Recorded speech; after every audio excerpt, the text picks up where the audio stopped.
whatever. Just don't give financial advice once we're live.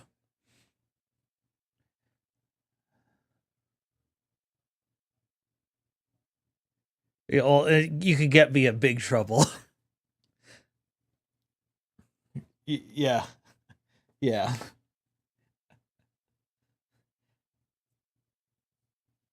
Yeah. Financial firms don't like it when their employees accidentally give financial advice.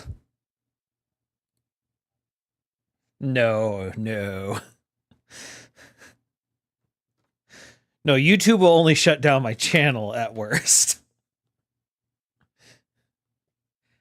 In all seriousness, the FCC could come after, or FEC.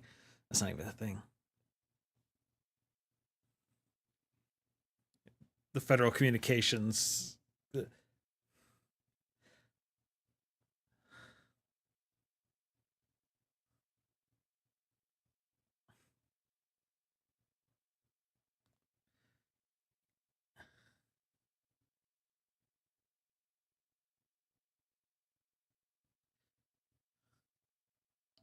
So I want to make things clear. I'm the hard science major. Lunasar, no. Lunasar isn't the hard science major. What he is the liquid combustible science major. Yeah, you're physics is in the physics in the macro sense is the most dangerous. Chemistry in the micro sense is by far the most dangerous. Like when physics messes things up, it messes things up for everyone. When chemistry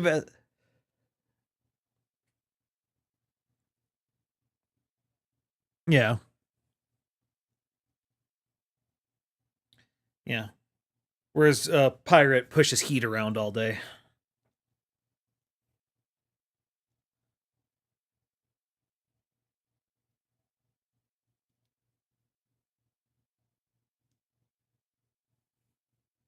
Oh, you're in the squishy sciences.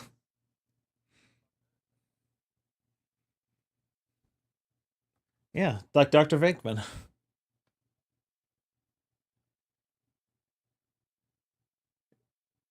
Ghostbusters.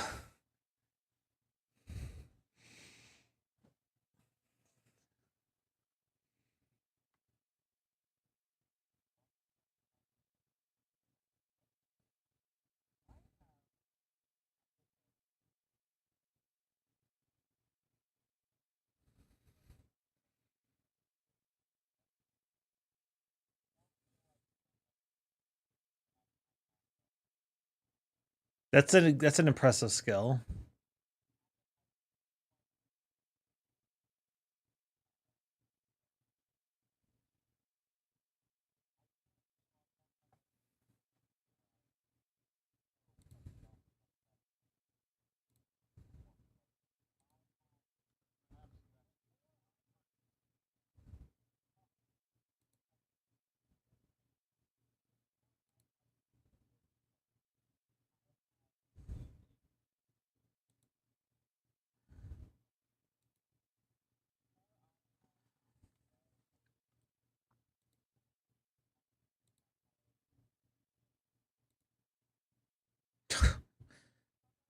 Well, that is remarkably specific. Ooh, I did not consider that.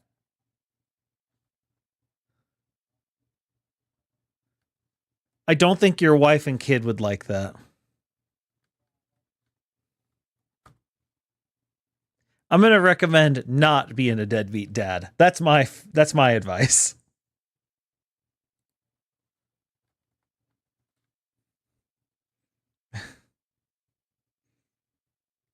All right, let's see here. Get that announcement out.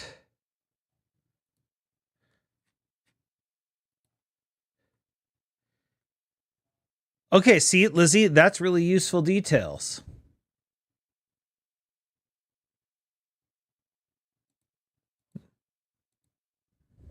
She is.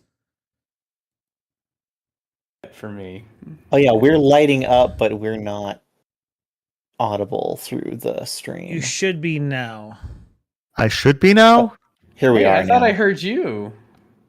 Oh. No, Frostbite. No. It's been a long time since I've streamed It was on just YouTube. What is Blythe, this okay. crown number 1, crown number 2 stuff? Oh, they have. Stat You finally get showed up for you me. get XP for chatting now and giving money and stuff. They're trying to gamify it so people will give more money.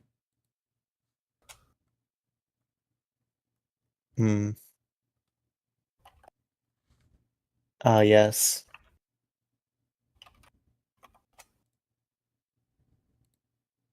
All right. I did learn the hard way this week to not point out when your boss doesn't catch a reference to mythology. All right. I am now ready to go. We're already over time, so let's get started.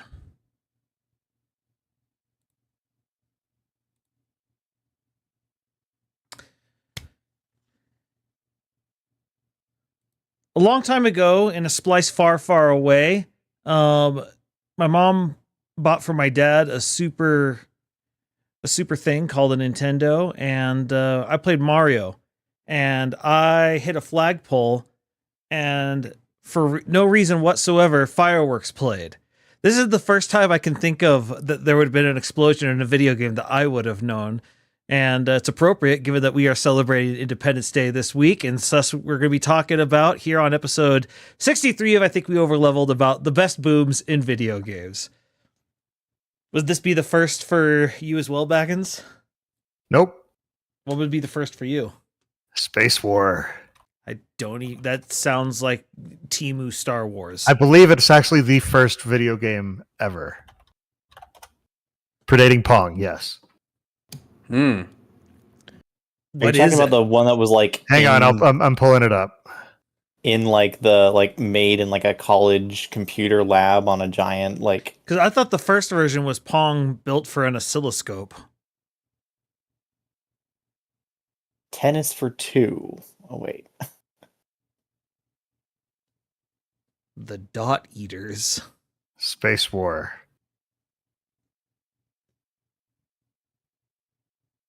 Okay, so it has some sort of gravity. When do things You go sure boom? this predates Pong on an oscilloscope? What is this? Yeah, Pong came out in 72. This game was in 62. What Wait, was this this? happened in 62? But this... Yep. This looks way too MIT. graphic. What was it made on? I don't know the specifics, but yeah, Space War is the first video game, I believe. Well, what's the explosion then? I don't see any explosions. Well, when they got hit, they went boom. And the version I saw was actually a later version, so maybe it's not in this version. But Gotcha. it basically, they got hit and they fell apart into little dots. Cursed dots. Yep, more dots. More dots. No, what would you think would be the first one for you, Mithril? The bombs in the original Legend of Zelda. Okay. Yeah. Blowing up walls, finding secrets, feeding bombs to Dodongo and watching him disappear. Make that face. All right. Just so versatile. They are. What about you, Looney? Well, now I think about it, I'm pretty sure that, the Legend of Zelda bombs would probably be the first for me as well. But the first one I thought of was the rocket launcher in Bionic Commando. And especially the... I know we showed it in a previous episode, but Master D, as he was called in the US version's head exploding. That's a fair point. The rocket launcher, there was no actual explosion. The bazooka made the helicopter explode, but the rocket launcher was actually just a giant ball of energy. Now, the things that it hit, like when you use it to shoot the base core, those would explode. Fair enough. Okay, well, maybe it was the bazooka then that I was thinking of, but yeah. And there was also the Bob-ombs from Super Mario Bros. 2 and 3. Well, it's funny you should mention the Bob-ombs. Well, wait, where's the video I prepped for this? Gosh dang it. Did I forget? And they literally went boom. No, they literally went bomb. No, they went bomb. Bomb. That's right. They went bomb, not boom. My bad. Dang it. I gotta find it again. I had a video. It was like the history of Bob-omb. Like, because the Mario 2 Bob-ombs look weird. Oh, they were great. I liked the Mario 2 Bob-ombs. And there was also the bombs from Metroid as well. Oops. Which you could use to get places. Yeah, see, does this guy have... Yep, there it is. Perfect. Quality bomb. All right. Found it. There's the video. But yeah. They look kind of like Pac-Man. There's a bomb. They literally go bomb. Like, but I mean, this is the origin of the Bob-omb. Right there. And it was from Doki Doki Panic. It's so amazing to me what things from Doki Doki Panic became integral to Mario. Oh yeah. Like I've recorded a whole podcast just on the topic of how it's bizarre, right? Because it's like Ninja gets to stay, but Bombs get to stay. But Wart we have never seen again. Yeah. Mouser Wart has been gone. Mouser showed up in the cartoons. Birdo eventually showed up. All of them did. All the bosses did except for Wart, because it was Bowser in the cartoons. Because it was Mario 2 in the cartoon. Well, and it was, to be fair, it also was all a dream. Yeah, but not in the cartoon. In the cartoon, it was they were Bowser's minions. The cartoon continuity is just bizarre. Well, yeah, and now Shy Guys are part of Bowser's army, and Ninjas are, and it's so. Oh yeah, Mario would not look the same without Doki Doki Panic at this point. It's it's actually wild to think, and Birdo's in Mario Kart. It really was kind of the black sheep of the family, the oddball out, largely because it was not designed to be a Mario game. But right, in many respects, I feel like it was the most influential of all the Mario games because it really was. The fact that Luigi jumps higher. Yeah. The fact that the princess can float. Look at Smash Brothers. Yep. There's so many things that can be taken from the odd second game of various Nintendo franchises that are then seen throughout the rest of the series. That's not a bad point. Yeah, Metroid, you suddenly have the spider ball, you suddenly have Zelda 2, there's Yep. because all of the sages from Ocarina of Time are named after the towns from Zelda 2. Yep. Castlevania Simon's Quest, the whole okay, someone write that down. That's a no. topic. I've already recorded it. I already have it recorded as a sound file on my computer. You can leave the discussion. That was what I purposely hadn't told you because it was mine. Dang it! We're taking it now. You can't call dibs. Look, I already have it recorded, but that's the thing. It's maybe I should just give you the recording to. I don't know. How about we just do it and have a conversation about it? And then it's kind of frustrating because you guys are taking all my points. No, because then you just make the video and it's a video and it's still separate because it's your video. But that was actually my first recording. Well, actually, I told you about it, and you're like, "Well, that's an interesting topic," because you're like the black sheep of the series being the most influential, and it totally is. And every game you mentioned is everyone. I've mentioned every one of those in this recording. Those are the three major franchises for Nintendo. So, they also said Castlevania, and that was also one I talked about as well. I can also point to Fire Emblem. I can, there are so many. There are so many. I don't think I talked about Fire Emblem in that one, but Weird World of Fire Emblem Gaiden. But yeah, the black sheep being influential. Yeah. No. In fact, I could find my notes on it. But so with the bombs, the thing that's satisfying about them, one, it's just always the satisfying idea of I'm using my enemy against other enemies, which always feels fun. But it's also like when you can time a bomb throw perfectly to destroy just the block you want, so satisfying.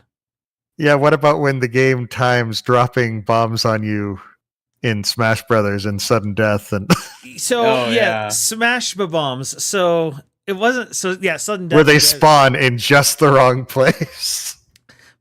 For me, the one that'll always haunt me was in the second Y Smash League.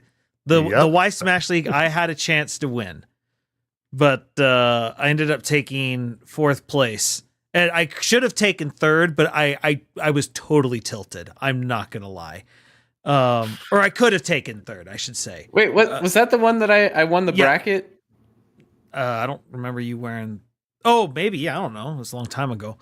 But. So it was 2-3.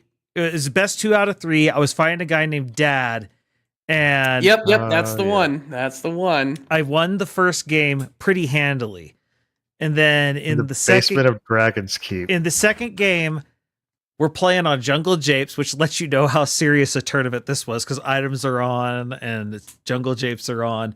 We're not playing with any sort of standard rule set. And actually, I remember during this tournament, my primary rival that I wanted to compete against was you, Baggins. Really? Yeah, because my skill level and your skill level was matched during that tournament. Like, okay, yeah. No, and so all I know was I was in the driver's seat. We were both at 1 stock, but he was at higher damage, and it was just one of those ones where it's like, okay, this is going well, and I'm playing Samus. And I go to F smash him, and right as I F smash, a bomb just drops right perfectly in between us, blows us both up. But the problem is, I'm on the wrong side of the screen and get blown out. Oh man! And it's best 2 out of 3, and I'm tilted because I'm just in my head. I'm like, I had that freaking game, and the game just decided to kill me. And I did not handle it well, and I didn't play well the 3rd game. But there shouldn't have been a 3rd game, and I'm bitter to this day. But yeah, oh gosh, that was such a great tournament, though. It was. I actually was at that shop today. Though I feel bad because I did kind of tilt you in our match, if I remember correctly, Baggins. You may have. I genuinely don't remember. Because you actually had it to where you hadn't lost any stock, and I was down to my last stock, and a home run bat dropped, and I juggled that thing because I kept throwing it at you. This sounds vaguely familiar. And the trauma. I'm feeling rage is just suddenly boiling. Yeah, all I know is you were so far ahead, and then I used 1 home run bat, and I didn't let it touch the ground, and tossed it at you and won that. Oh, match. I remember that now. I don't remember details other than that feeling. Oh yeah, yeah. I felt a little bad after that, but oh I no, felt you pretty good shouldn't at the have. You same shouldn't time. have. You earned it. It felt awesome, but I felt bad for you. Oh gosh. No, I'd forgotten about that. I'm madder at you now for reminding me.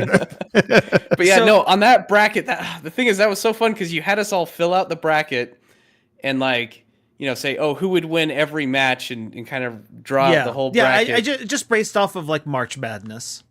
And the only thing I had wrong is I had Breakfast beating Dad, and Breakfast lost to Dad, but he went as far as I expected Breakfast to go, and that was the only thing I called wrong. So as frustrating as that match was for you, I was still happy that you lost that match as I planned.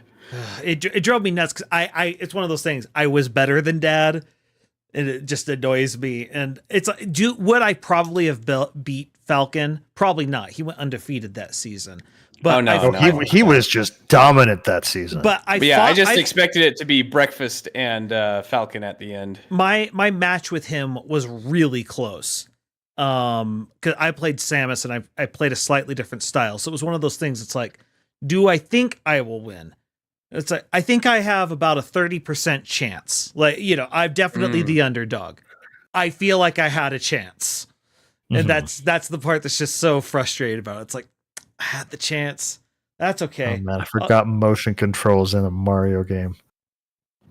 No, Falcon, my match with him during that where because I went up against him in the I guess in the bracket, like I think first off or was it my second he would have been the match? number one, so if you were near Bill, you would have been close to that. Yeah, because I was towards the bottom of the bracket, and yeah, with him being first seeded, yeah, that makes sense. And I remember my match with him.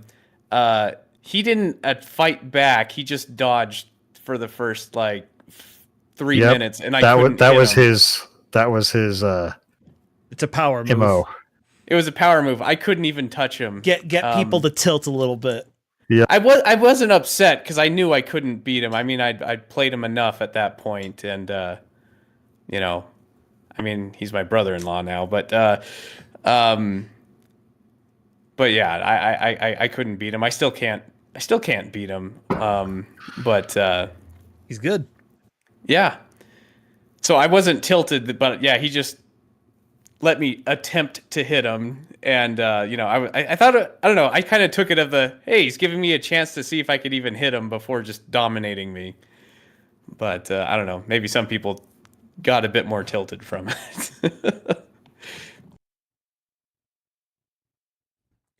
But man, I hate Fox on Melee so much. Oh, I love Fox on Melee.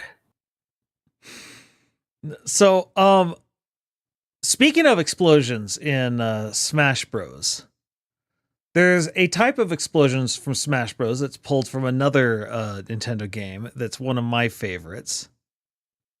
And it once again freaking disappeared. I swear I loaded this thing. Are you talking about the sensor bomb? No, I'm talking about the bomb chew. I love the bomb chew in Smash just because, the fact that it goes along the path and it creates a different thing. Bomb chews were such a cool idea. Really hard to use in the actual game because, they're experimenting. But I loved playing with bomb chews. Just having them. It was a great concept. Yeah, just having them go up walls and stuff. It's just, the problem is if you're a little bit off. Oh yeah. Well, it's just the concept. That's how angles work. 1 degree off and you can end up in a completely different spot. Yeah, bomb chews were cool. The problem is they let you couldn't have bomb chews and bombs. You had to pick one, right? Yeah, I did. And so this mini game's the only time I actually used them. Really. There's very rarely a situation where you're gonna be like, man, a bomb chew would be better than a regular bomb here, unless it's a heart container that's specifically designed for bomb chews. Right. Yeah. But it was a lot of fun. I liked bomb chews.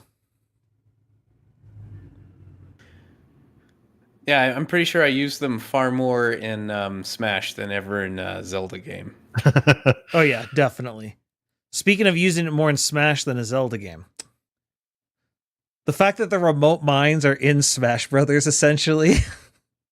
You're right. They basically are the remote mines from this game. Well, they're the proximity mines more specifically, but remote mines was the best mode in GoldenEye. Oh my gosh. And once you learn to blow them up in midair, you're basically now just a demo man from TF2. Well, that's the way I played GoldenEye. My friends knew that if they had explosions and mines, there was a good chance I would win.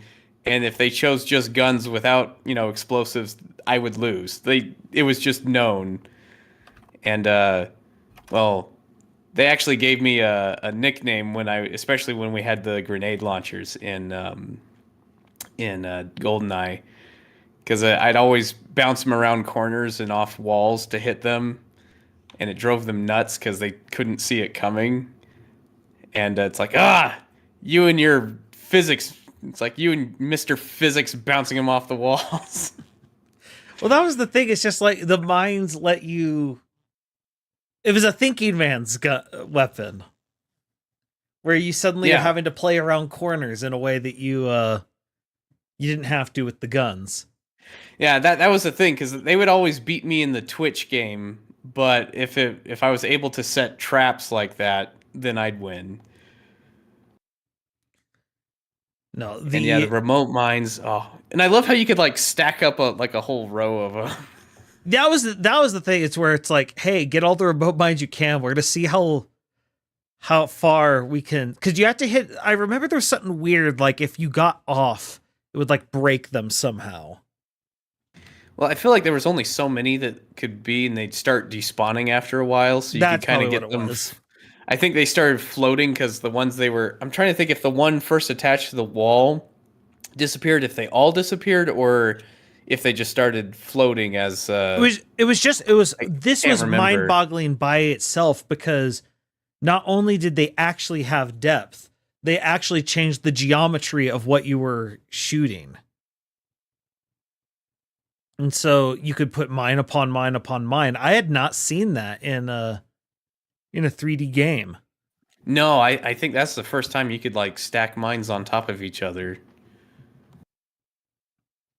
I can't think of an earlier example for sure. Yeah, the other thing was, if someone knew how to get up into the vents on this level in particular, you had to have the mines to be able to take them out. Because they could just hide into the vents otherwise.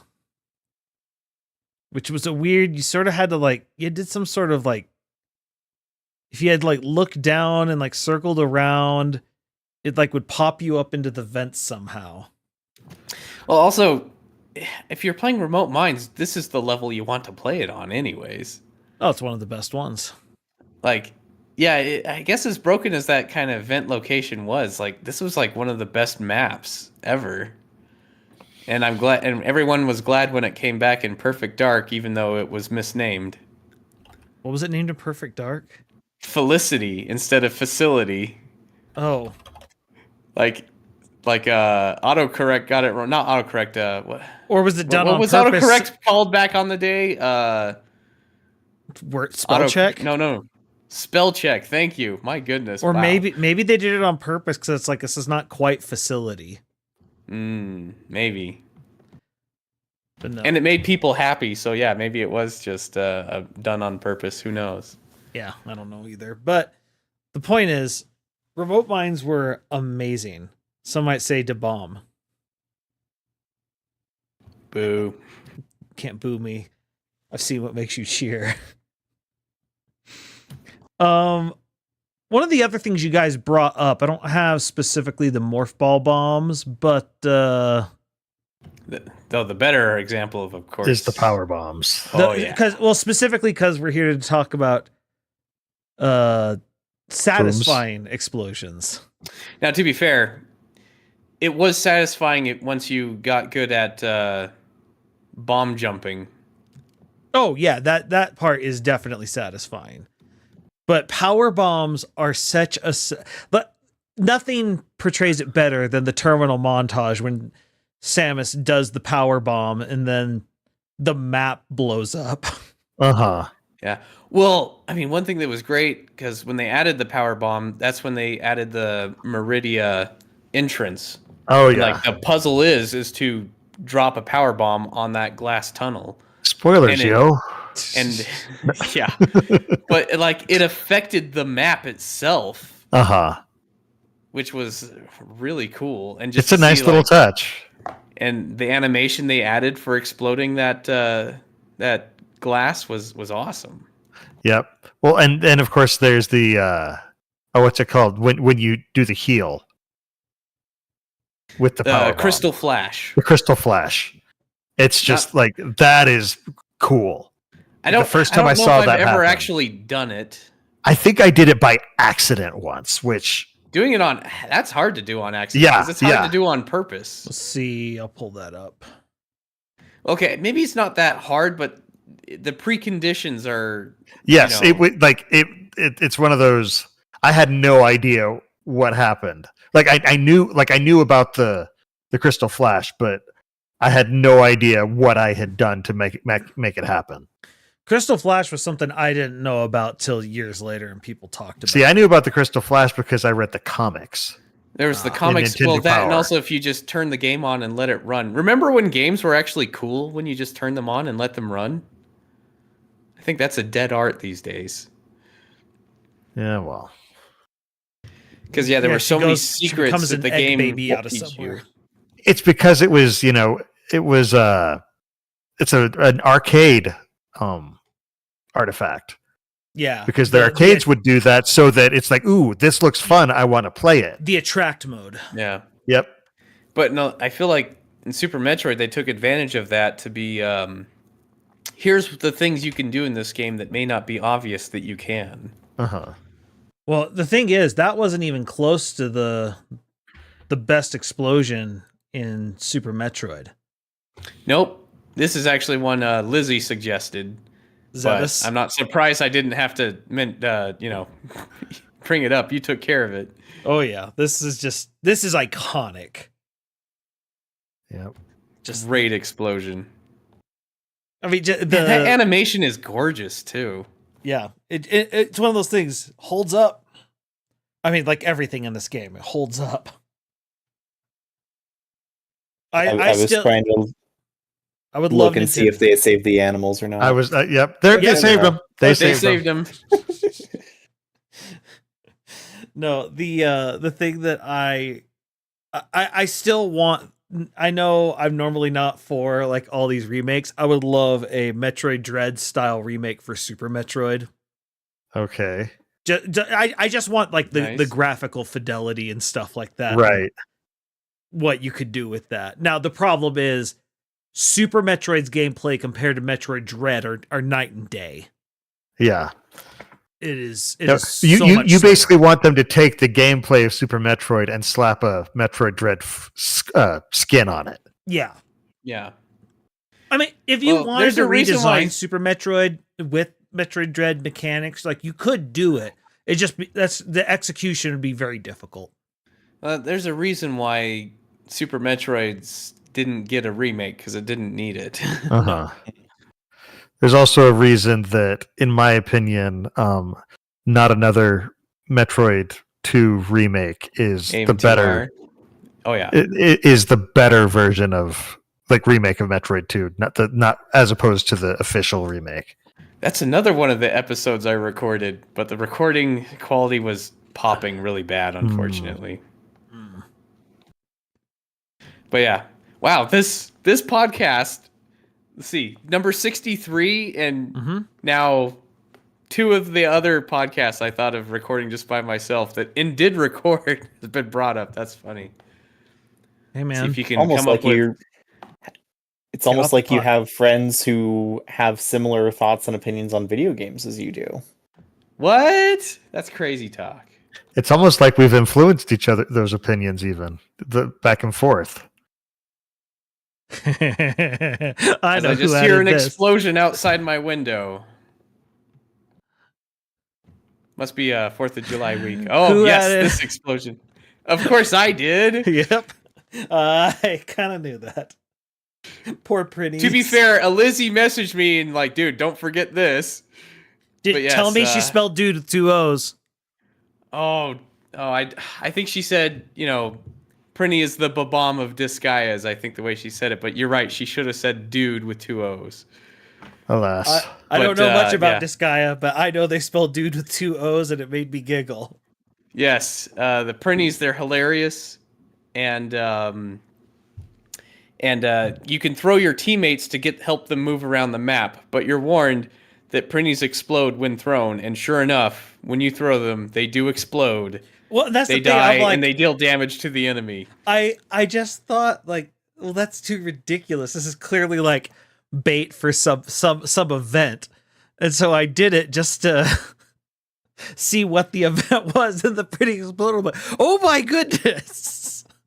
But the funny thing is the fact that you can see in this video, it chains any printies nearby. So it's like there are some battles where you just have a ton of printies that you have to fight, but if you know to throw one of your own, of the explosions. Uh-huh. If you throw one of your own, you like this level exactly. You could finish the whole level in one move if you just throw one of your own printies at it. They turned Disgaea into Kablooey or whatever that name was called. I'm trying to remember what other games had like Hamster Huey and really the satisfying Kablooey? chain explosions like that. Yeah, there's a lot of them. Now, I have one that it's not really any one explosion in particular. It's just a medley of explosions the entire game. Yeah. Yeah. Metal Slug. Yeah. Like it's just boom. The whole game is boom. We talked about this on our pretty animations thing where And We they're learned just about so subpixels. satisfying. They're such satisfying explosions. Man, I loved this game so much. this is another one that I didn't know about till later in life. Oh, I remember this one long ago. So sorry, I referenced something where I said it turns it into a Kablooey level. It was also called Bomboozle. Okay. It's on the SNES library or whatever it's called. Is it really like Nintendo Switch Online? Yeah, that's sorry. I suddenly blanked. But it was a puzzle game. All it was trying to do chain reactions with bombs. Okay. And so it's all about figuring out how to blow things up in a certain number of turns. And you can see like there's squares that if you walk over it, they disappear. And so you gotta give yourself a spot to. What the heck am I looking at? My buddy growing up had this, and I think it must have been a rarer game or something. Because every time I bring this up, no one has heard of this game. I imagine I this have thing's not. voice sounding like the clown on The Simpsons that gives Bart nightmares. Oh, not Krusty the Clown, but the bed. The bed. Can't sleep, clown will eat me. All I Yeah. remember is I got myself killed so many times because isometric games on the SNES, if I didn't hold it at the correct angle, I would always end up doing the wrong thing.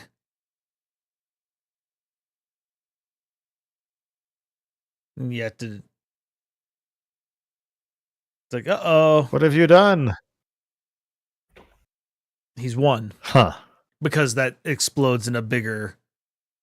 Oh, so it did get the one on the other side. Yeah. Yeah, and it's Your all new four- password is soap? all the passwords are 4-letter words instead of random dear. words. Uh-oh. What could possibly go wrong?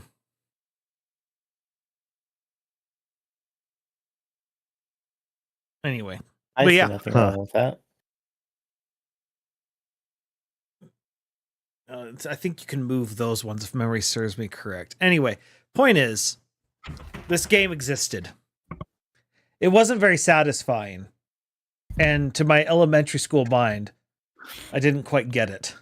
This feels like a turn-based Super Bomberman. It kind of is. Turn-based Bomberman mixed with Qbert. Yeah. And Grimace Okay, from there's the a old McDonald's Little commercials. bit of a satisfaction. You know, Explosion when thing when at you the can end. get the chain reaction working, yeah. But like part of the problem here is this is what the guy isn't quite getting. So you see the one on the line, you can move bombs that are on lines. Mm. So speaking of chain reactions, I think Splice, there's one that you and I talked about earlier today that fits that kind of well. Barrels of Fun. I just popped this in. No, I but- wasn't talking so about wasn't that. you. No. Okay. Ah, What was the one you I were was talking talking about The big friendly gun. Oh. Minecraft Creating- TNT. creating chain reactions. Oh, let's see if I can move this video. I hate this video. It's so iconic, but at the same time, Just because you were so much younger? Because I was so much thinner. I don't care about the younger part. I don't begrudge people their youth. I begrudge me for getting fat. I don't like looking I was just trying not to say. Oh, let's just say it, dude. Like, look at how thin that face is. Oh my gosh, dude. Occasionally, like, pictures, I see, pictures come up on our, electronic frame of when me and Lizzie got married, and it's like, dang it, we look good. I just love how the game can't keep up, and so it's like I'm just waiting to find out what actually blew up and what didn't. As the server didn't record a processes video what's of it, happening. but what was also fun on the same server was when Dane fired the Yamato cannon out of the battle cruiser. Oh yeah. Wolf, I hear booms because I didn't mean to trigger it. The problem with Rainbow Road is it had a lot of redstone switches to get around, and so right. I must have put something too close to a door or something, and when I went through it, suddenly I hear tss. Just... Man, I had forgotten so much about this server. I forgot about the Hall of Justice.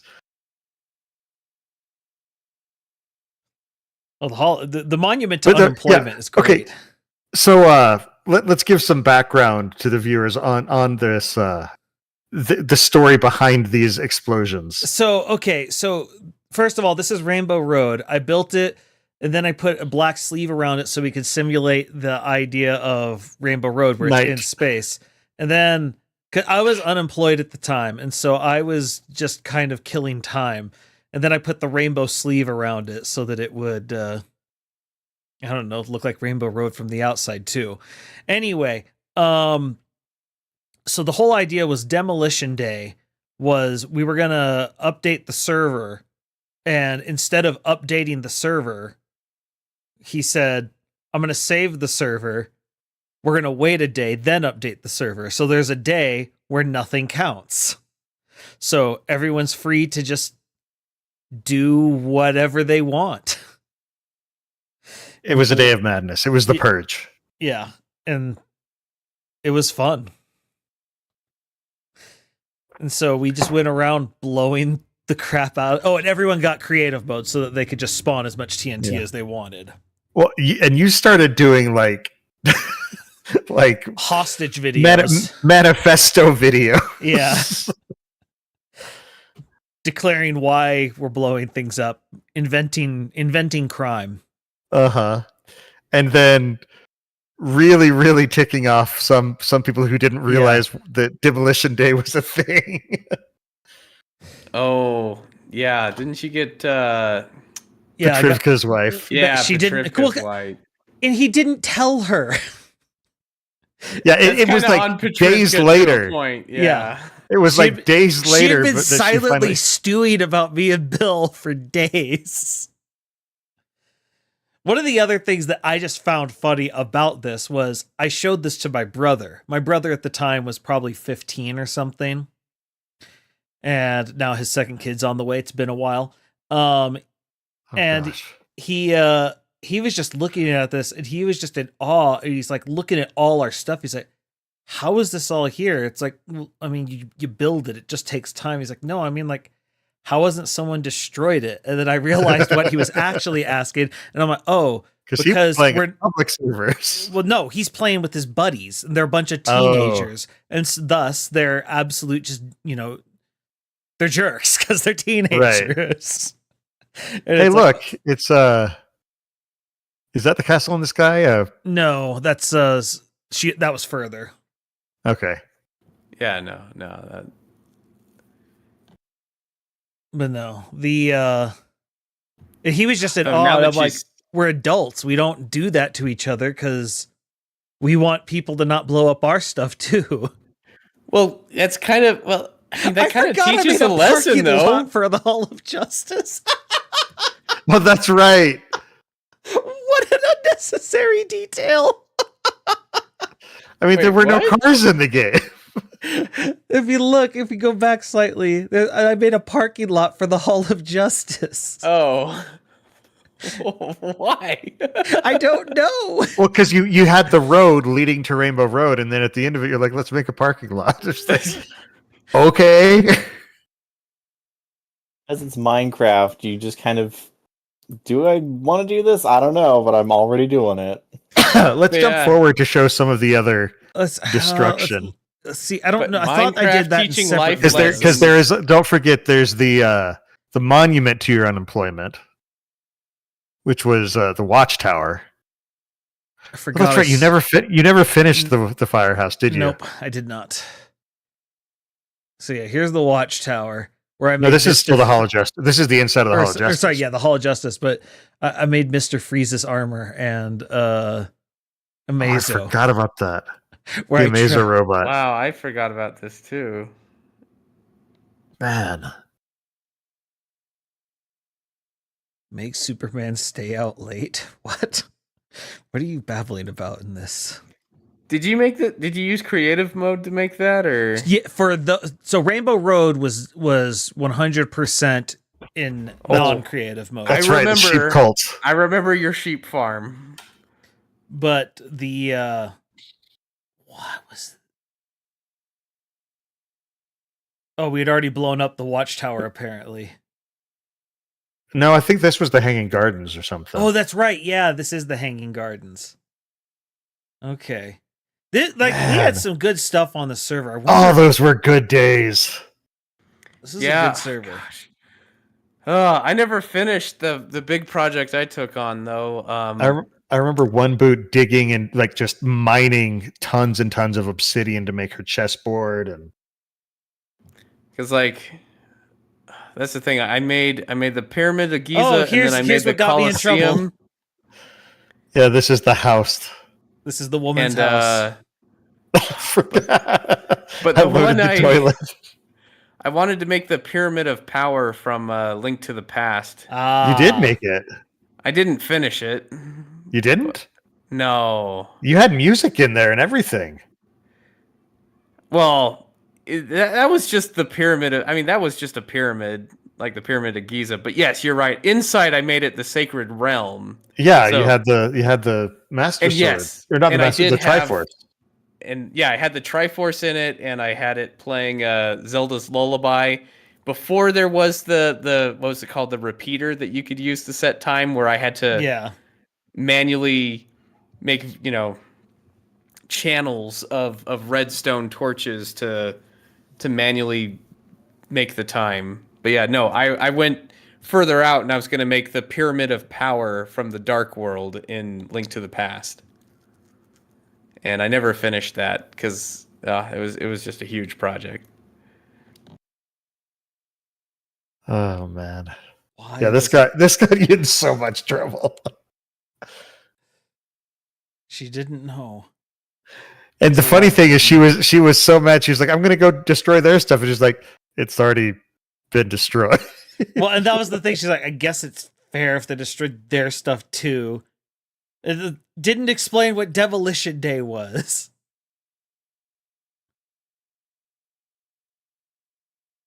Man, I decided to just put everything in here. What was I on about? Like, literally, I packed this house of TNT. Oh, you guys were helping. Okay, it wasn't all me. Yeah, we were definitely helping. Well, I thought I was you guys might be Superman. elsewhere. That's right. You were Green Lantern. You had the Green Lantern skin, didn't you? Yeah. Yep. No, it was just It's funny, you guys were pushing me to be the Flash. And indeed. it's funny, I was kind of against it, but now that I think back, I'm like, actually, you know what? Barry Allen actually isn't that bad of a fit for me, but Not at all. No, forensic scientist. we were just always, everyone just fought over Batman because of Batman. I wanted Superman. I always wanted Superman's been my favorite for years. When do we get the earth-shattering kaboom? I'm here for this.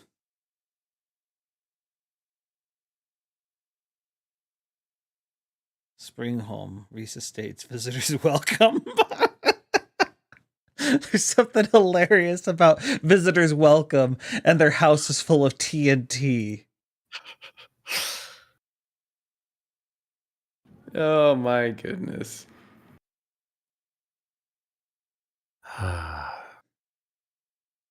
Anyway, This is good television. this is very good television. That's right. This is where you're reading your manifesto. So, and then the cow gets in the way. I- Stupid cow. Get cow bombed. I miss janky Minecraft.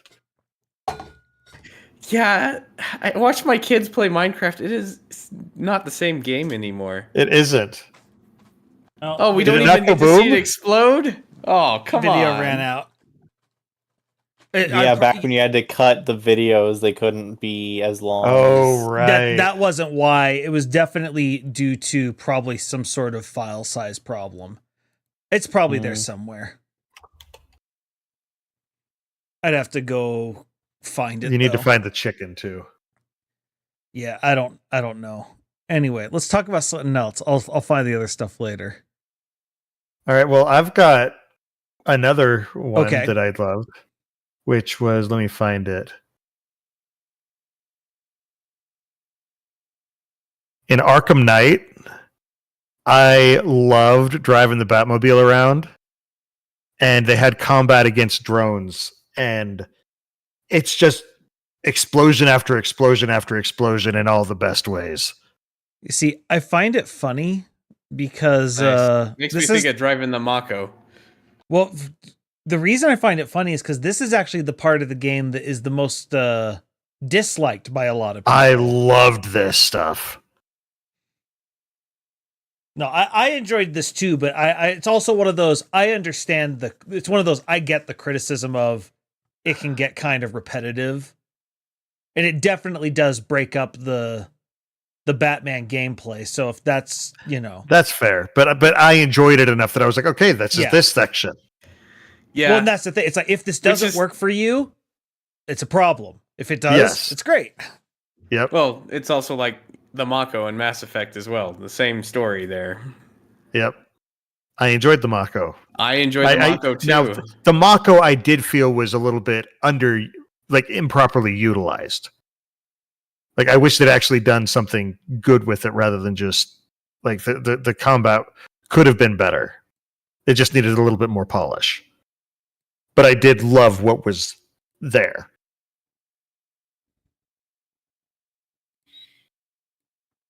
This fight in particular was insane. Is this the last one for the police department? I think so.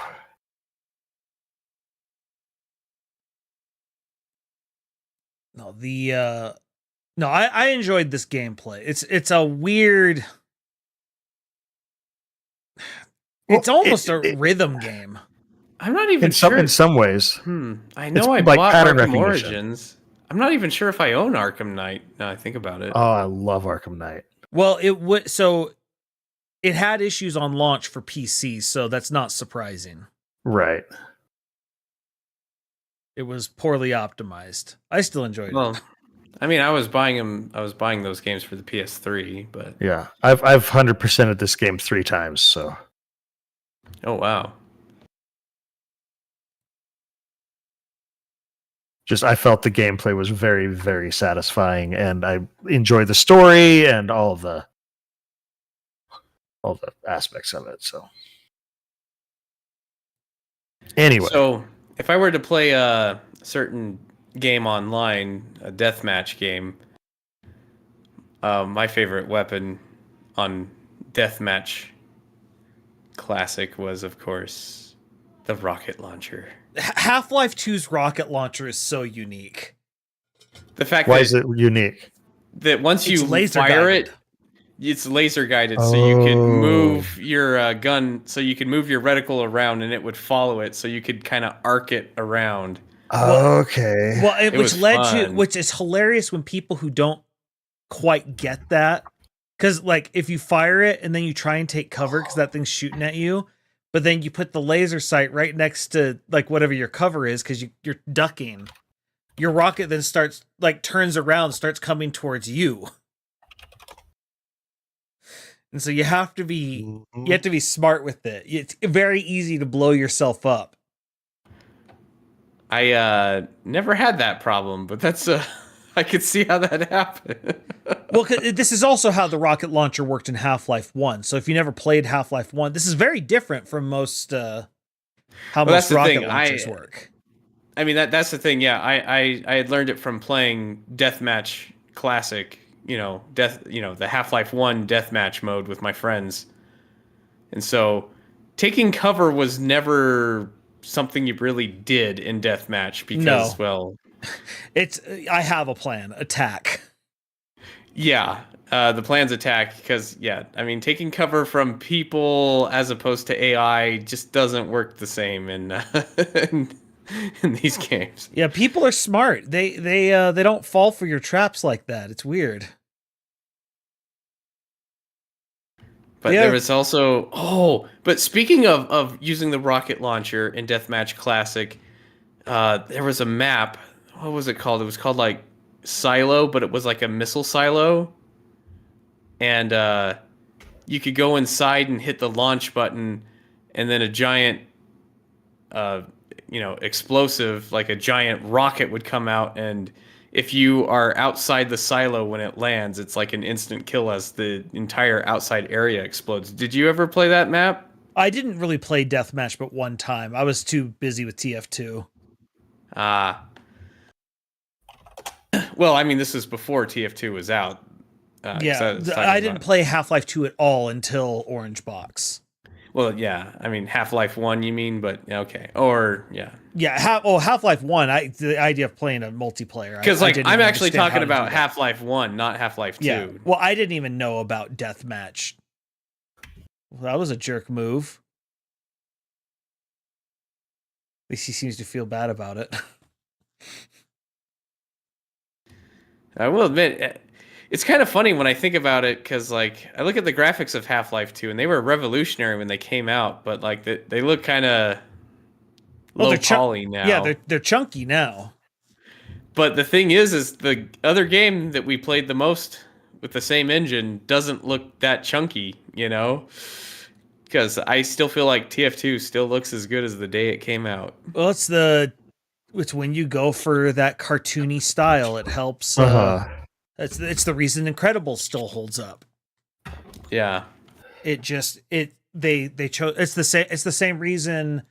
WoW looks less dated than some of the games that came out after. It's because they went for a purposefully stylized approach, and so because it's stylized, it tends to hold up better.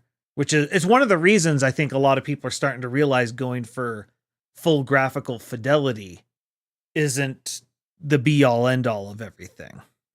Yeah. I mean, it can work, especially now because the technology's kind of gotten to the point where that does work, but it doesn't have to work. And it adds to a lot of charm. Yeah. And with the modern stuff with UE5 and whatnot, it's now a different set of issues that they have to worry about. File size and assets and everything looking all the same. How do you stand out? Well, and then on top of it, as things get more realistic, it's easier for the unconscious mind to spot what's wrong.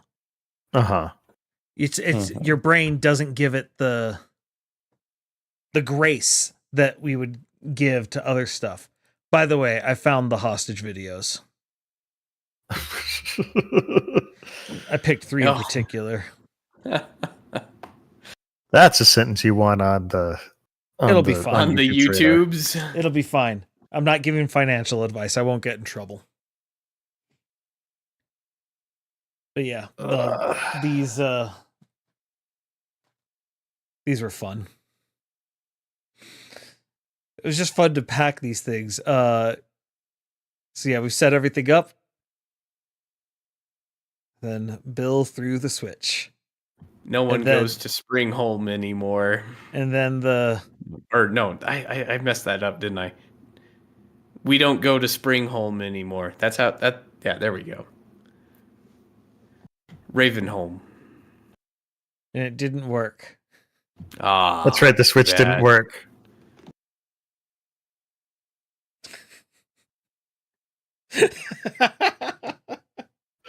What?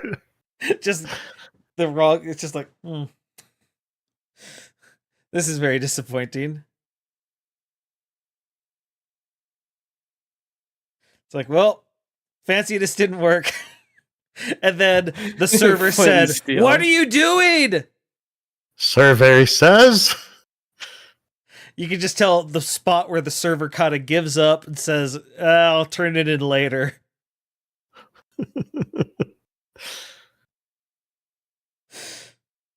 Yeah, Mrs. Petrivka was not pleased.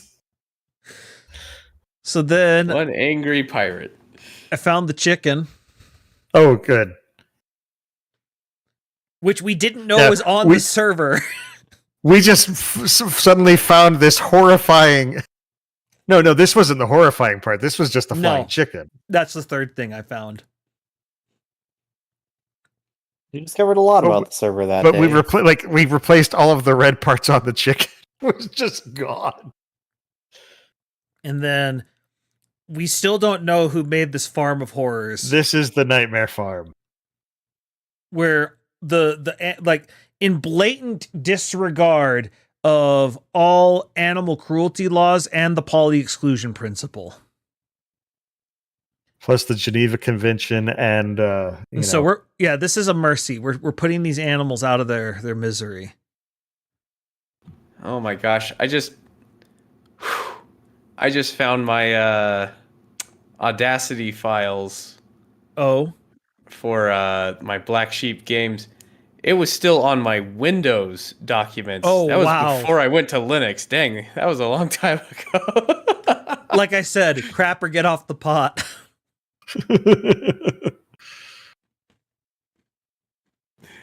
Fair enough. But yeah, these poor animals. Honestly, I should probably re-record it anyways. But I guess at this point, you're saying no, do it with us. Yeah, why not? But look at these poor chickens and cows. What we're saying is just do it, like with us or without us, but do it. Look at this. This is like that's just nightmare. The Omni cow. Meat grinder. It's a lot of beef. Yeah, it's about to be a lot of cooked beef. Anyway, no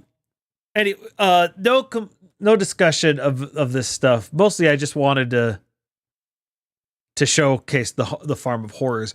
But Barrels of Fun, just the idea of a chain reaction map in the middle of Doom is such a great idea. Of being it's disappointing in this video that they don't just set it off right away, but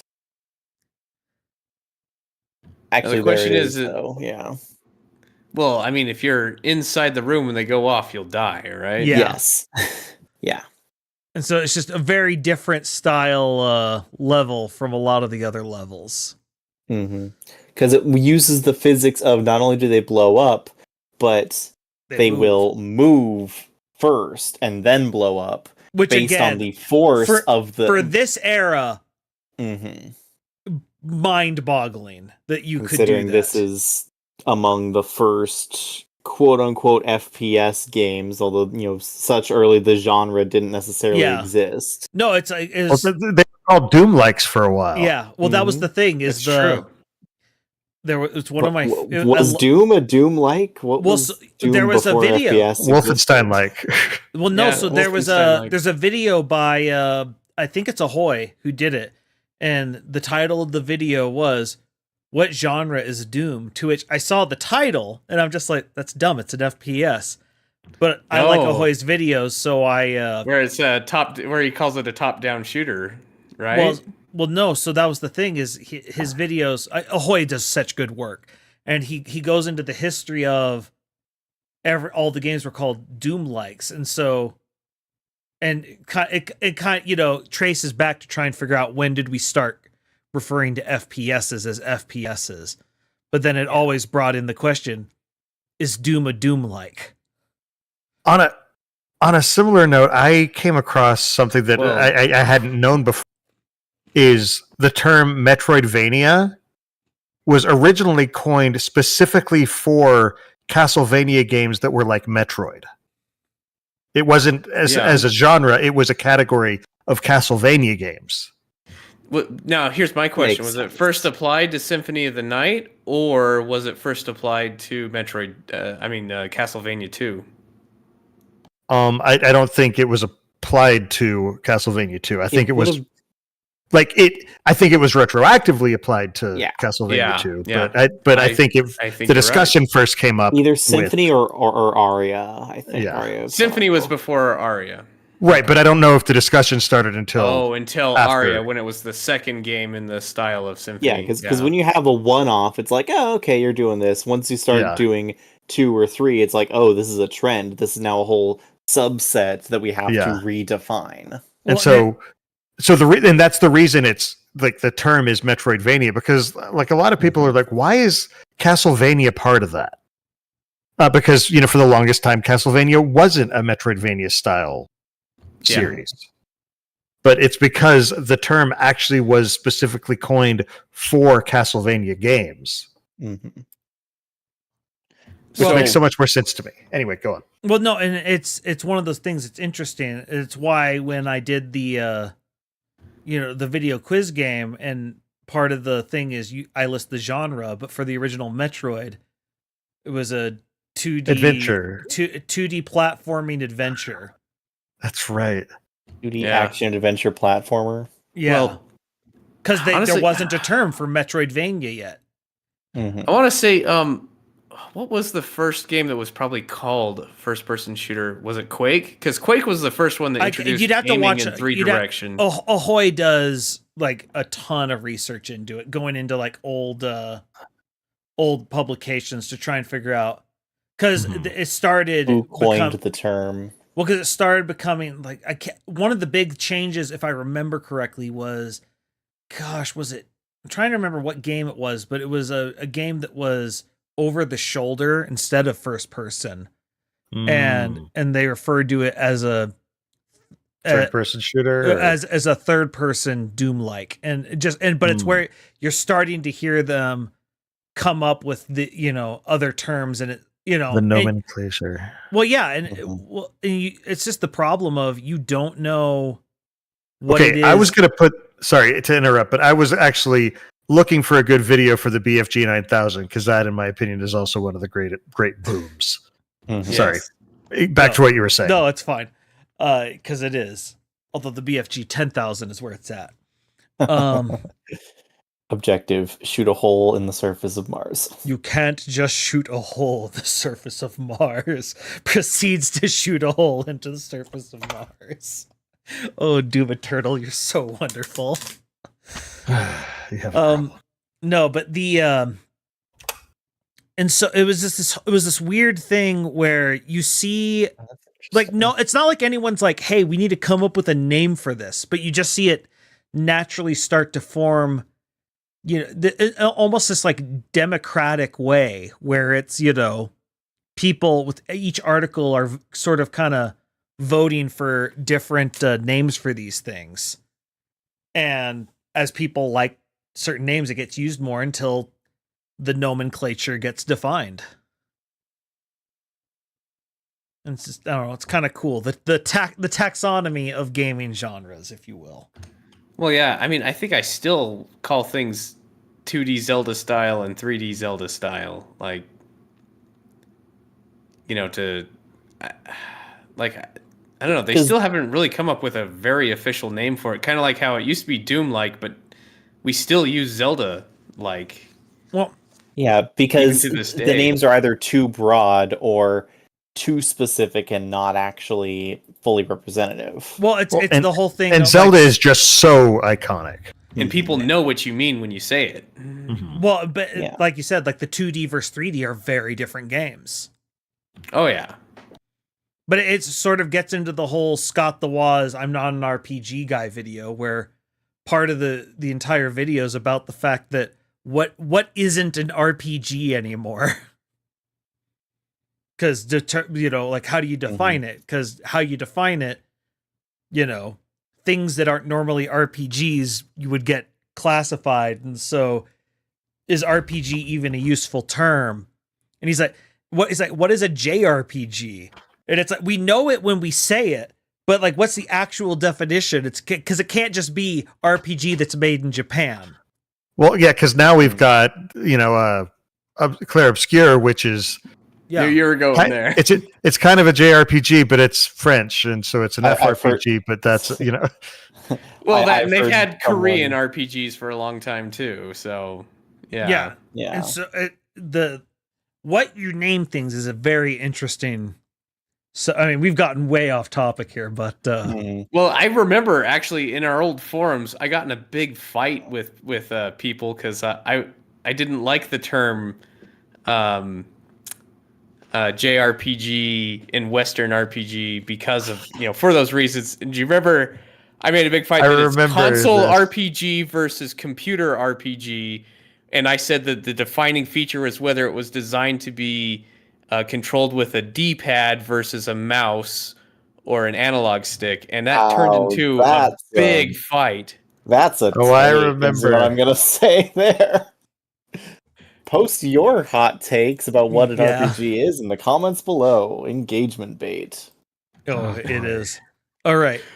Now, I thought it was a good argument. The control scheme's important, man, but I don't think the control scheme's not important, but that's not necessarily the defining characteristic I would choose to differentiate between them. If you agree with Loonstar's idea, subscribe to the channel. If you disagree, give the video a like.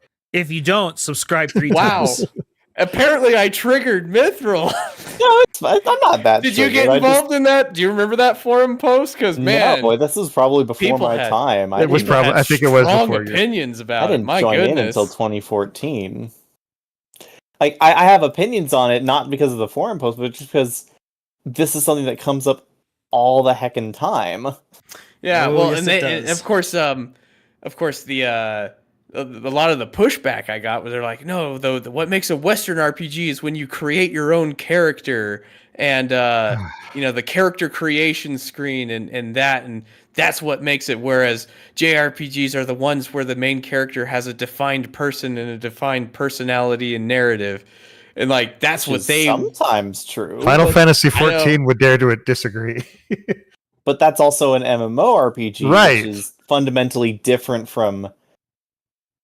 And then I'm like, genre tags are just not useful when it comes to RPGs. Is my stance.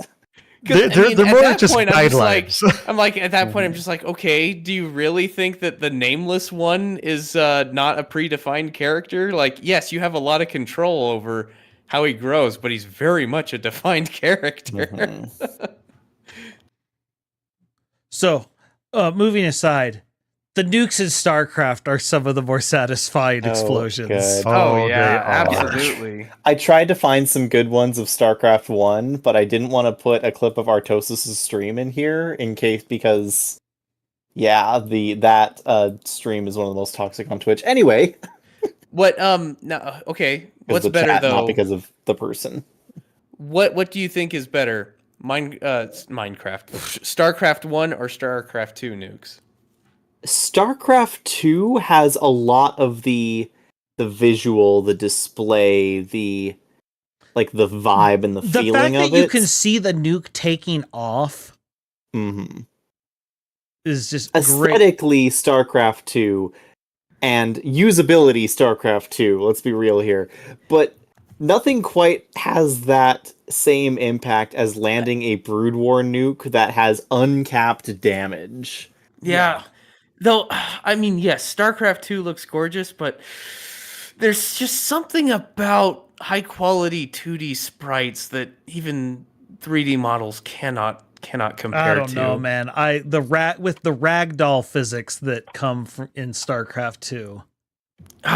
They're both so good. What I love is that the ragdoll physics are randomized, so the replay changes every single time. I had a coworker in my lab as an undergrad, and he went to South Korea for 2 years. And while he was there and he was safe, he was talking to kids. He'd ask the kids, "Hey, do you guys know do you guys speak English? Do you know any English? They're like, oh no, we don't know English. He's like, really? I think you know some English. And they're like, no, we don't know English. Like, okay, tell me, what does nuclear launch detected mean? And all the kids start busting up laughing. Oh, yeah. The shared language of gaming. It's like, okay, they're right. You're right. We do know some English. Fantastic. Love nukes. It's a shame you don't get to see them more, but I totally understand why. Well, it's because the nukes are the Falcon Punch of competitive. They're hard StarCraft. to pull off. Mm-hmm. It's more the threat of the nuke that is the issue. Usually, that they put it somewhere where they're just denying you some area temporarily. Yeah, the fact that there is like one very specific use case for nukes in Brood, like in competitive level Brood War, at all, is, you know, it is still great, even though it's like basically never comes up. Yeah, well, it's like here. What I love is because there's so many units that they're monitoring, so he gets in to get the units that the guy's not watching to move because he forgot to put them on hold. I do like the I guess the reticule of where the nuke is gonna be targeting in 2 better, because in 1 it was just like a little tiny red dot. Yeah. Yeah, it was a red dot for both parties, but in 2 you get, as the nuking player, the whole circle. Well, yeah. And I like how because it gets smaller and smaller, and so you only see how big it's going to be at the very start. Mm-hmm. But you get that visual countdown, which is really, really cool. Yeah. There was one more thing that I have video wise. Do we have another? I have another as well. Okay, perfect. So this one actually is going back to one that Looney mentioned at the beginning of the video. Oh, okay. I was looking. Is this Bionic? Yes. Okay. This is one of the most satisfying ending explosions that I've ever seen. Which one? Right here. So this is after what he was talking about, but just because this right here just blew my mind the first time I saw it. I was like, oh, it's a real explosion.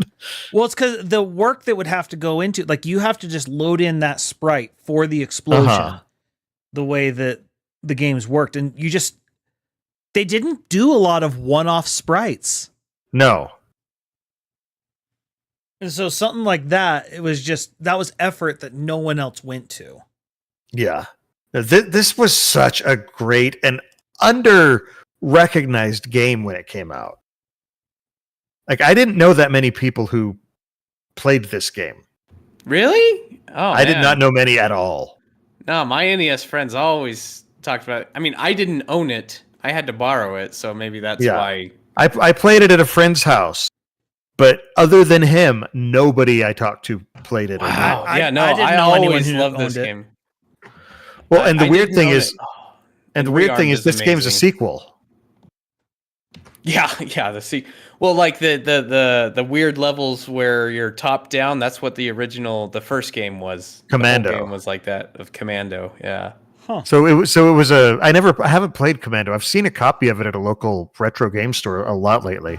I do have access to it on Humble Bundle because they had the Capcom arcade bundle, so it's the arcade version, but it was part of it.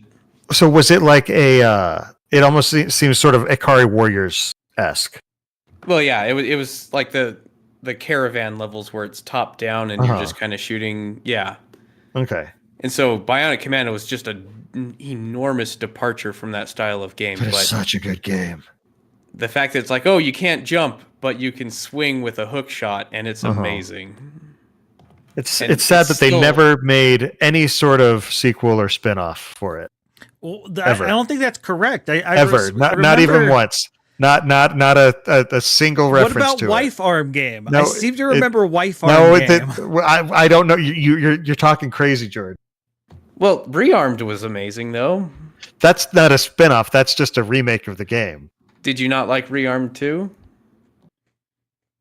I've never played Rearm 2. I'm referencing a specific something intentionally. He's referring to Yes. Wife Arm. Yeah. Yeah. I do have that game though. There are some very sorry. confused people who were not around for the Wife Arm controversy. Oh, that are God. so And I'm one of these confused people. Explain. And hot dogs. Explain Wife Wife Arm. Arm.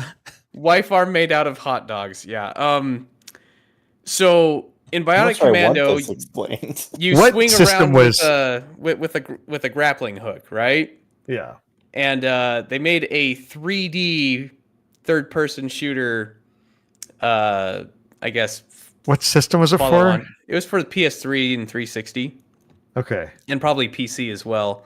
But it seemed like it'd be fun and cool, and like the demo was fun. The first level was fun, but the story, they took it to like really weird areas where his grappling hook, for some reason, like the AI that makes the computer that makes the grappling hook run is like made from the body of his dead wife for some reason. And So they went full Evangelion on it. Okay. yeah, they went full Evangelion on it, and people were not digging that. And of course, all like there was even a meme of hot dogs, because like so many of the like cables inside the arm kind of looks like hot dogs. And oh yeah, they gave him dreads. I forgot about that. Oh my gosh. Yeah. What year was this? This was goodness. PS3, so This was. So this would have been after the like the mid 2000s Edge era. This would have been around 2009, I think. Okay, so this is 2010. we're hitting the end of that Edge era. I guess we're not fully out of it, Yep. but like we're well past like Shadow the Hedgehog. May 2009. Yeah, we 2009. were All right, my definitely first- past Shadow. Because I was excited when this game was coming out. I was psyched for it. And, the first level was kind of fun. But yeah, its story kind of went to really weird places. And the art style was very questionable as well. But Rearmed was fantastic. Oh, Rearmed was great. Yeah, I still prefer the original, but Rearmed was a great remake.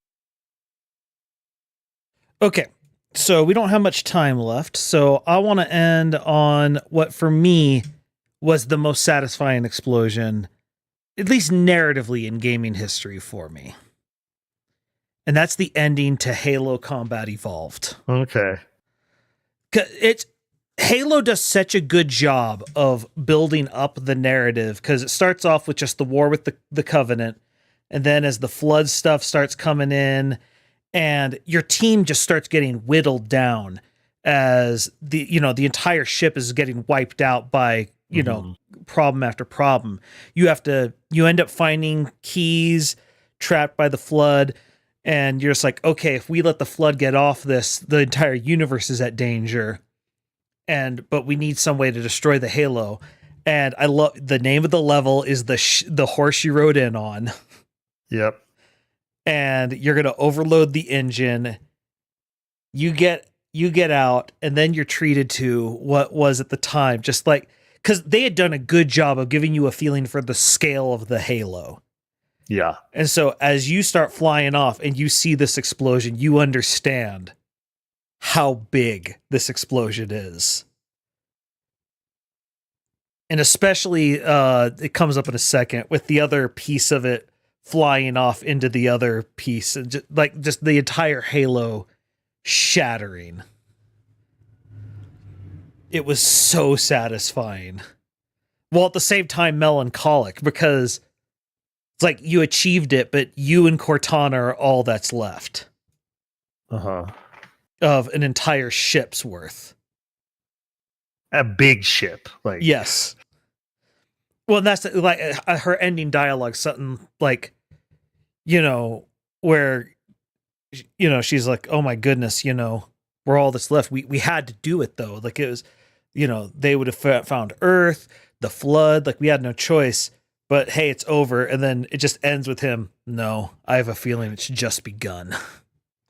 And which is just, such a perfect note to end the first game on. That, and then you get the sound of him taking off his helmet. And you're like, no, I wanted to see. Equal bait, what's that? Except actually, though. Yeah. Well, and just after such an epic story, the fact that Halo 2 starts off, you hear the normal, oh, and then an electric guitar comes in, and it's like, oh, you know exactly what you're doing, and it's working.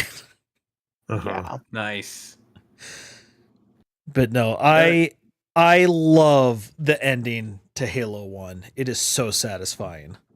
That actually reminds me of in Mass Effect Vermeer. Yes. Where you set an explosion. Do you blow up the whole planet? I can't remember. Or is it just no? That you're the facility, but it's still a huge explosion. Oh yeah, and you got to choose which party member dies. The sacrifice.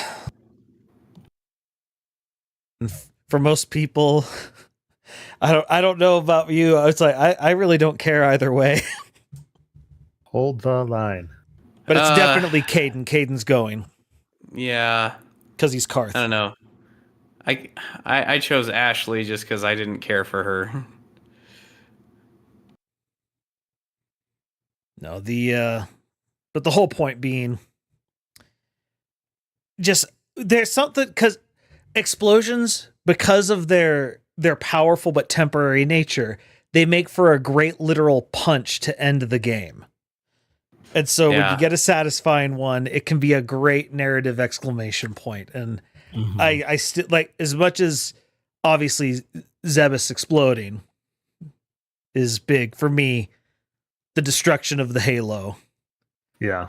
It's the best one. So yeah. Anyway, happy Independence Day, everyone who's in America. Everyone who's not, also happy Independence Day. You can have fun with fireworks too, probably. Obey local laws just in case. Just in case. How about we promote things? Bagginses, you want to get started? I'll give one last bit of promotion to Clear Obscure Expedition 33 because my gosh, that game is just inside of my brain, like rent free right now. I beat it, and it's just amazing. And that game got a restock, and I was able to get one. Yeah, I've already bought it 3 times. I'll probably buy it a 4th. Oh, so did you get yourself a physical copy too? Not yet. That's what the 4th will be. I bought it once on Steam and then once on PS5. I'll on the digital PS5. I'll get a physical PS5 version just because I want to have a physical copy. And then I bought it for a friend for his birthday. Gonna get is it on GOG? You gonna get a good old games DRM free version? It's not on GOG right now.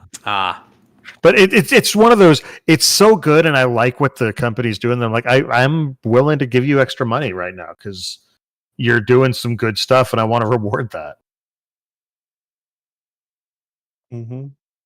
Goes I'm willing to pay extra for games. You just got to prove it. Yeah. Anyway, all right. Lunasar, would you like to promote anything? Yeah, I'll promote Lizzie. She does her Pokemon shiny hunting streams. She's been working on getting a Zigzagoon, which has been particularly difficult. Oh, wow. She was on that last week when I was tuning in. Yeah, she's getting kind of frustrated at it, though. She has gotten a few shinies since then, but yeah, on the stream she's been going for the Zigzagoon for the Z because she was spelling out Lizzie, and she still hasn't gotten it. In which game? She's trying to get it in Sword and Shield because she's specifically trying to get a Galarian form. Yeah, because she did the normal one for the first Z and then the Galarian for the second. Yeah. So she's trying to get that.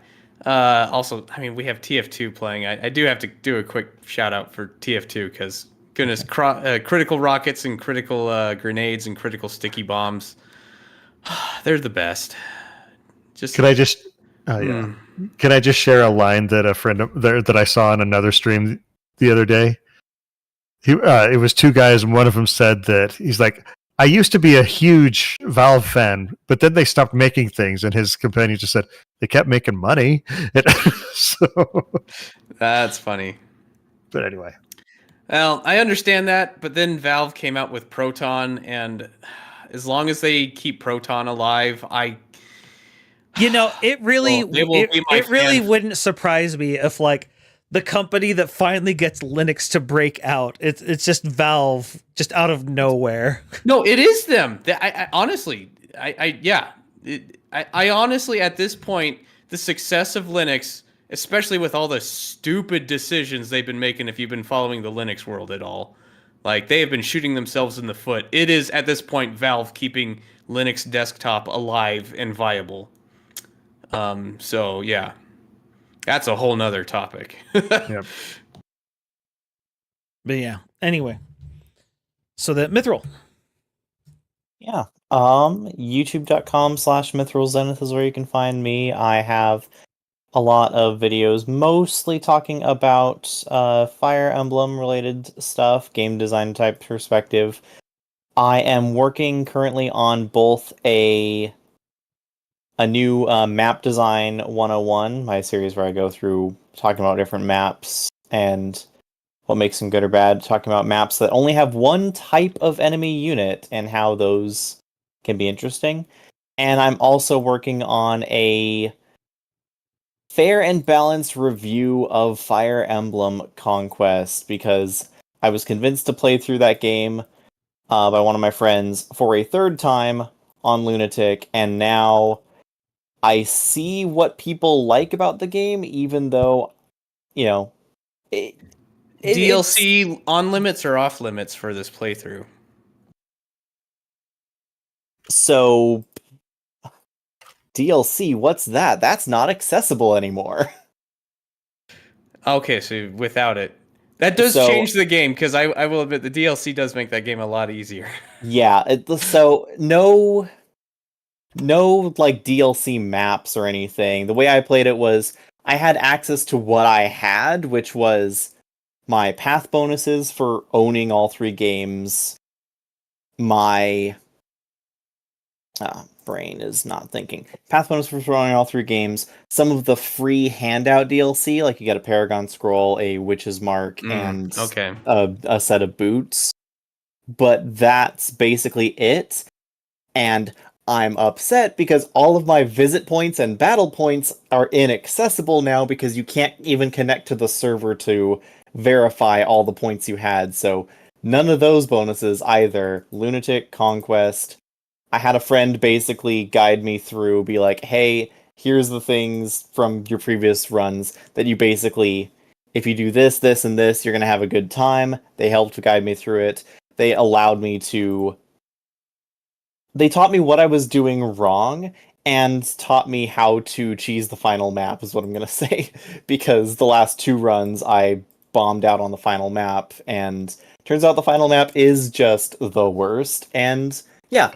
Anyway, a fair and balanced, comprehensive review of that experience and that game is going to be coming out as soon as it finishes, as soon as I finish editing it, which could be who knows when. Editing takes mental energy I haven't had recently, but it's going to be there. It's going to be soon.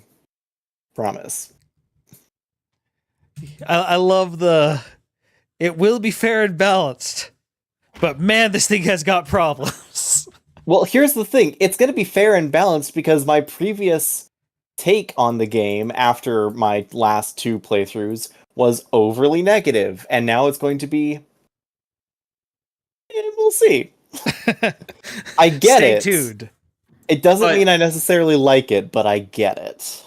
But I don't know. The thing about Conquest, though, as I mentioned earlier, when the black and purple color scheme, it's aesthetically. Oh yeah, no. Visuals nice. And music is fantastic. Much better than Birthright's white and red scheme. All right. Well, and then you guys can find me at twitch.tv/splicestream and kick.com/splicestream, where we are doing the Pro Amiibo League, and things have been exciting. Unfortunately, we've had a lot of technical difficulties that have put me way behind the 8-ball on things that we didn't want. But, we deal with the world as it is, and we're going to figure it out. So, yeah, Well, come guys, watch us. Well, I think we overlooked.